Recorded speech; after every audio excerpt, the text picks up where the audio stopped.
¿Están en riesgo las pensiones en México después de las más recientes declaraciones del presidente Andrés Manuel López Obrador en relación con el tema, que no es la primera vez además que es mencionado el tema en general durante su administración? Y esta semana pues no ha sido la excepción. Esta semana nos ha puesto la interrogante nuevamente en la cabeza y una interrogante con también cierto sesgo de preocupación.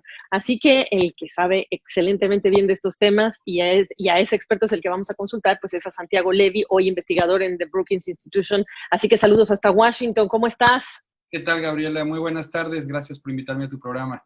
Igualmente a ti por estar con nosotros. Mira, quiero simplemente, ahora sí que leer de lo que es la estenográfica, la versión estenográfica de esa conferencia de prensa, diciendo que el presidente reitera, el modelo de pensiones que opera en México fue impuesto por la visión de organismos internacionales sin pensar en las consecuencias que tendría para los trabajadores y pues una promesa o una amenaza, ya no sé, de que antes de que termine su sexenio, su gobierno va a proponer cambios para dar marcha atrás y lo equiparó con la reforma educativa, con lo que ha hecho su gobierno con la reforma educativa. Y tú lo escuchaste y ¿qué pensaste? Mira, es un tema complicado, Gabriela, y es difícil juzgar porque no está muy claro qué es lo que el presidente va a proponer. Entonces, potencialmente puede proponer algo que sea mejor. Lo que es cierto es que el problema de fondo en México no son las afores, ni era la ley anterior, los llamados sistemas de reparto que teníamos en México antes de la reforma a la ley en 1996 que creó el sistema de las afores. El problema de México es un problema un poco más profundo, Gabriela. El problema es que más de la mitad de los trabajadores trabajan en el sector informal. Entonces, realmente no importa si el sistema de pensiones es tipo A, tipo B, más de la mitad de los trabajadores no se benefician del sistema de pensiones. Entonces, con cambios marginales, y hay una gran discusión ideológica sobre si los sistemas de pensiones deben de ser sistemas de reparto, como era el sistema anterior en México, o sistemas de capitalización en cuentas individuales, como es el sistema de las AFORES. El punto que quiero hacer es que esa discusión es secundaria. Esa no es la discusión relevante. La discusión relevante es por qué más del 55% de los trabajadores no van a tener pensión, ya sea con un sistema o con el otro sistema. Y lo que deberíamos de realmente resolver es eso, más que seguir tratando de buscar que o este sistema de pensiones o este otro, porque ninguna opción en un contexto de tanta informalidad va a funcionar. Eso significaría que la manera en la que se dicen las cosas es 10 veces más importante, porque decir que hay que perfeccionar el sistema para cubrir a este otro sector, pues es una cosa, pero decir que vamos a hacer lo mismo que se hizo con la reforma educativa no suena a lo que tú estás diciendo. Es correcto. Yo creo que revertir al sistema de reparto que teníamos anteriormente en la ley de 1996 no va a resolver ningún problema. Va a dejar el problema subyacente igual y va a generar una gran confusión. Eso no quiere decir que el sistema de las AFORES esté funcionando muy bien, pero la razón por la cual ninguno de los dos sistemas, ni el de reparto ni el de AFORES, va a dar buenas pensiones, es algo que en México no se discute mucho y es fundamental. Nosotros en México estamos acostumbrados a decir que los trabajadores son formales o son informales. Y eso no es cierto en México. Los trabajadores a veces son formales y a veces son informales, la misma persona. A veces tiene un trabajo en donde su empresa lo inscribe en el IMSS y entonces está cotizando a sus pensiones, y a veces la misma empresa no lo inscribe en el IMSS y entonces no está cotizando, o el trabajador se cambia, se dedica a trabajar por cuenta propia, pone su propio negocio y luego regresa. Los datos muestran, Gabriela, que en México el trabajador promedio pasa menos de la mitad de su vida en la formalidad. ¿Qué quiere decir eso? Que Wow. ahorra para la pensión menos de la mitad de su vida. Entonces, independientemente de si es un sistema de reparto o es un sistema de cuentas individuales, en ninguno de los dos sistemas va a ahorrar lo suficiente para la que la pensión sea una buena pensión. Y en efecto, regresar al pasado, pues nos va a dejar prácticamente donde estamos ahorita. Ampliando un poco ese análisis, bueno, esa situación de bajo ahorro de los trabajadores y de los países, pues es endémico en América Latina, ¿no es así? Es correcto. De hecho, este tema trasciende a México, este problema de que las pensiones no son pensiones suficientemente generosas, lo tiene Perú, lo tiene Colombia, lo tienen prácticamente todos los países del mundo. Recordemos en Chile hace como 4 años hubo muchas manifestaciones de descontento alrededor del tema de las pensiones. Estaba reflejando exactamente el mismo problema, Gabriel, que la gente no ahorró lo suficiente para su pensión, llegó a jubilarse y entonces la pensión es baja. Y claramente están muy decepcionados. Eso compara, por ejemplo, en los países de Europa, en donde la gente tiene un trabajo formal 90% de su vida. Entonces, no es lo mismo ahorrar durante 40 años que ahorrar durante 15 o 18 años. Y el cambio de un sistema al otro no va a arreglar nada. La verdadera discusión en México, la reforma de fondo que realmente sería benéfica para los trabajadores, la que realmente sería transformadora, sería una reforma que dijese, vamos a quitar todos los trabas que generan tanto trabajo informal y vamos a tratar a todos los trabajadores de la misma manera. Y eso Vamos, perdóname, tuvimos el tema técnico. Vamos y termina la frase, perdóname. a tratar a todos los trabajadores de la misma manera. Ahorita a los trabajadores, si son formales, les damos los servicios de salud del IMSS. Si son informales, les damos estos otros servicios. Si están en el IMSS, sí tienen guarderías. Si no están en el IMSS, no tienen guarderías. Ese no es un sistema de protección social. Ese es un parche. Y el problema de las AFORES es una partecita de este problema más amplio. Que es, óyeme, eso implica además cualquier cantidad de desperdicio o de burocracia, ¿no es así?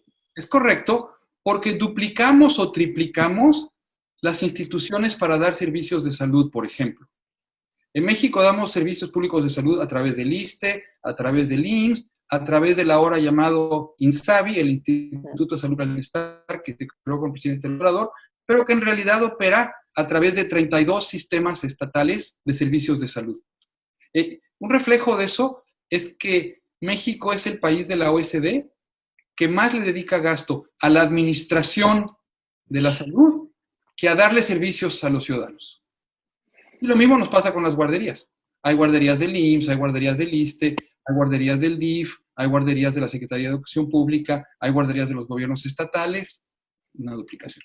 Y en O sea materia, que igual. perdóname, en materia, no, porque lo único que me hiciste pensar es que para que esto cuadre, pues prácticamente es consolidar la oferta de servicios en un solo esfuerzo, en lugar de estar pues parchando las distintas dimensiones que acabas de describir, Santiago, y estabas tú terminando tu idea.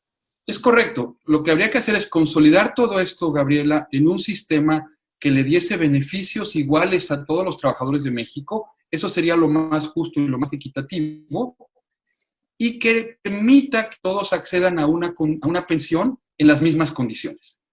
Y entonces la discusión de sistema de reparto versus sistema de cuentas individuales va a ser algo bastante secundario en este contexto, porque el problema más de fondo se resolvería permitiendo que todo mundo ahorre todo el tiempo para su pensión y no solamente parte del tiempo en que está trabajando.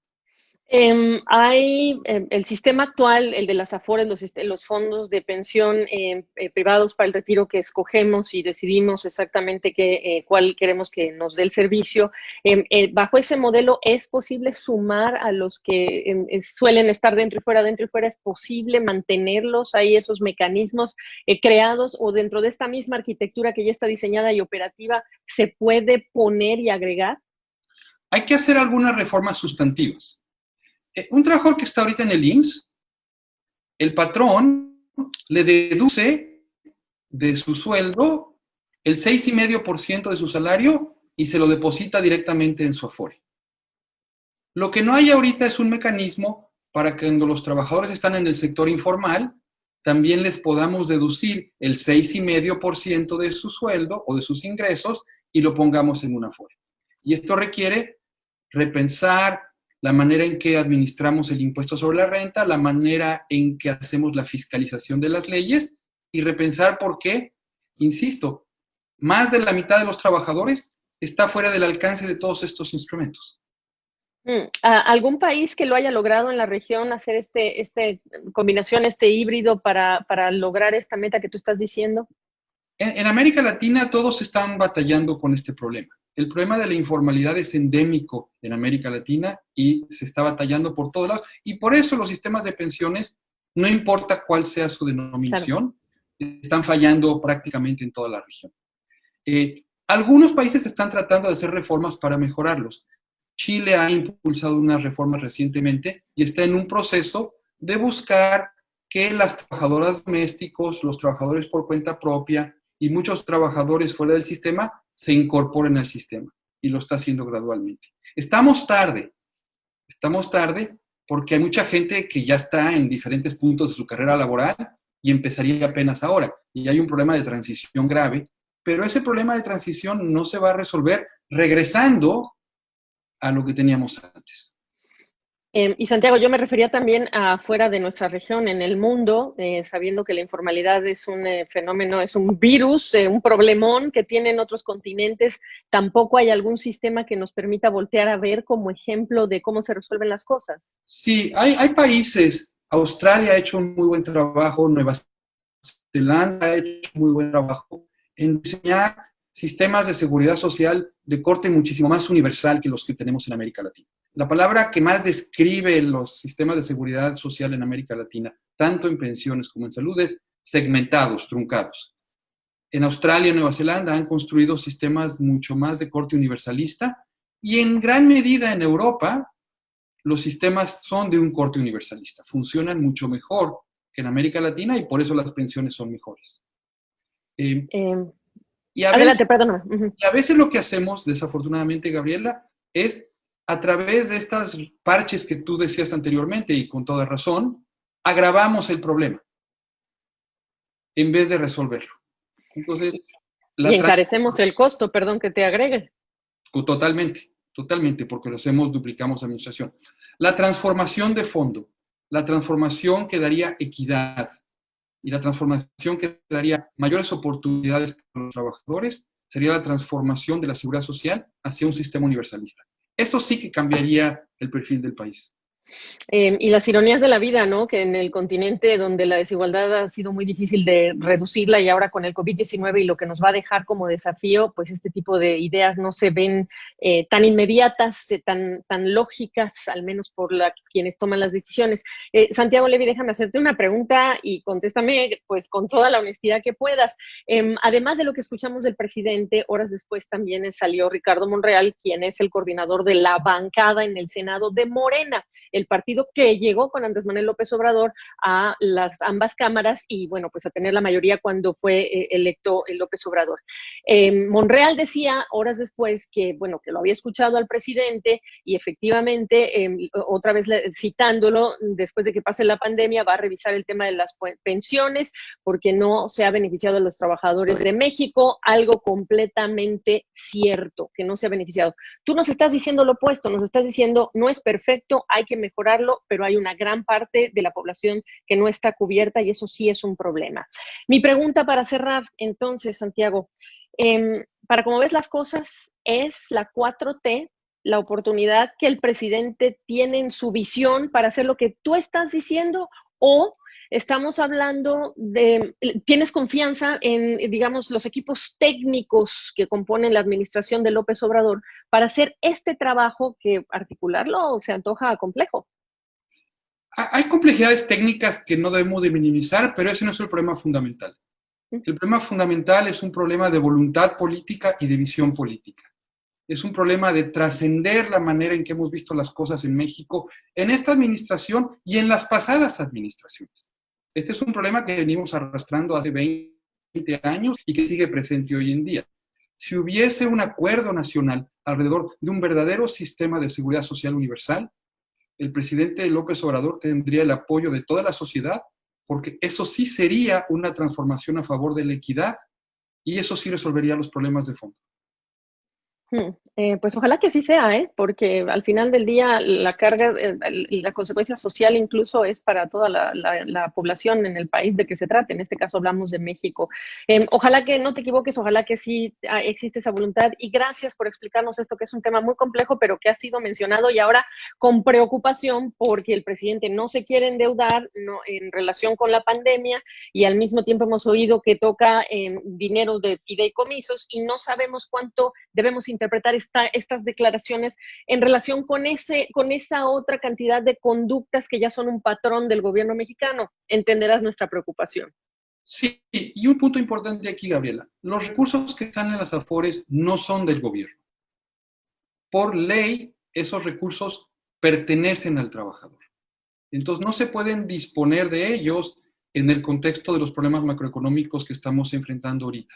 Este es un problema estructural, más profundo, a largo plazo, que se debe deslindar y separar totalmente de estos problemas muy inmediatos que estamos viviendo. Te agrego, lo manejan privados y es de privados el dinero, ¿correcto? Es correcto. Es de cada trabajador individual. Perfecto, pues clarísimo. Gracias, mil gracias, Santiago. A la orden, Gabriela.